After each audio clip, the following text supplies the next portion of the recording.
क्षेत्र म्हणता क्षणी स्वर्गीची गंगा या उतरे अवतीर्ण झाली. हो, अंतीनं तुला, मला, तुझ्या आई वडिलांना, आम्हा सर्वांना अगदी चंद्राकृती वळसा दिला रे.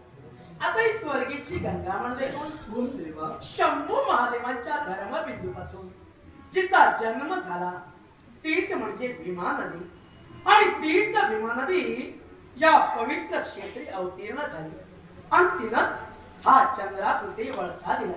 म्हणून या पंढरपूर क्षेत्री या पवित्र गंगेला आजपासून हे सारं विश्व चंद्रभागा